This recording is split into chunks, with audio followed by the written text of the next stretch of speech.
mettersi d'accordo. Lasciami le capi, guarda, mi sembra lasciare un po'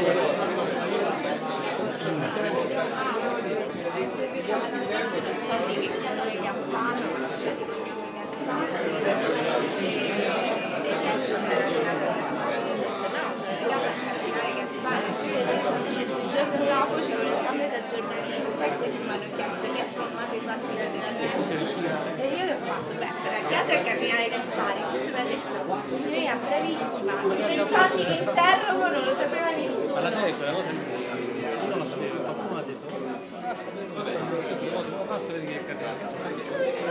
Infatti poi mi ha detto i 20 anni che interrogo non mi ha mai risposto La gente nessuno. conosce questa cosa.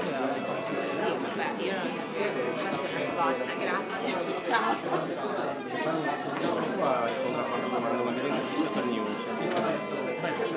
Magari se ci mettiamo fuori che c'è Sì. rumore. Quando... Adesso appena finisco il public. Grazie. Allora, magari la definizione è brutta, però ritengo la Zanzara una specie di trasmissione 3.0, di radio 3.0, mi spiego.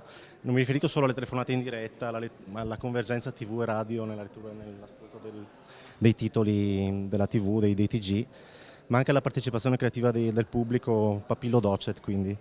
Fin dove ci si può spingere? È una scelta o è una cosa che è capitata? No, è una scelta chiaramente, è una scelta fatta su analisi anche se vogliamo scientifiche di mercato, su quello che poteva raccogliere ascolti rispetto ad altri esempi che ci sono, come principalmente Radio 1, per cui una scelta ben precisa, quella di coinvolgere gli ascoltatori e quella di avere un conduttore che non sia semplicemente un vigile urbano. Fin dove ci si può spingere? Ci si può spingere ancora molto oltre secondo me, perché l'esempio spagnolo e americano di conduttori molto schierati, ma schierati sulle idee, non tanto schierati, diciamo, con i partiti, è lì, basta raccoglierlo e ancora c'è da capire se questo modello è percorribile oppure in Italia c'è un tabù, cioè se il conduttore radiofonico in particolare, un po', se vogliamo, non dico predicatore, ma quasi, che è l'estremo, possa essere una sfida che si può fare in Italia. Ma il blocco, la diffidenza viene da dove? Cioè una diffidenza della rete? Ma sai, è difficile, io ho fatto l'esempio di questo programma spagnolo che si chiama La Mañana, in cui c'era questo conduttore che usava delle parole, dei toni molto violenti, è difficile introdurre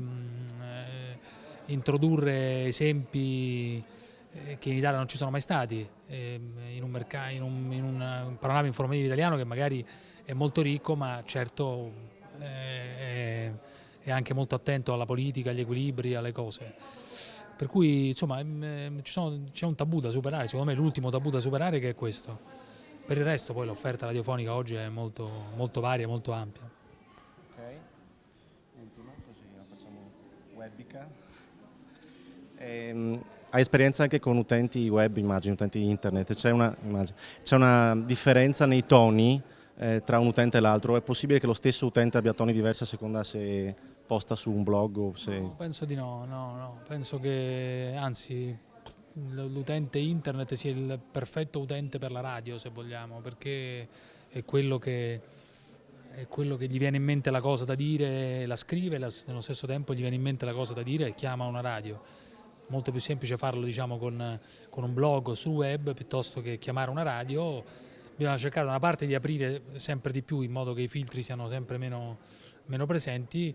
Per quello che riguarda il linguaggio, no, il linguaggio penso che sia lo stesso, non credo che una radio si moderi, tutt'altro.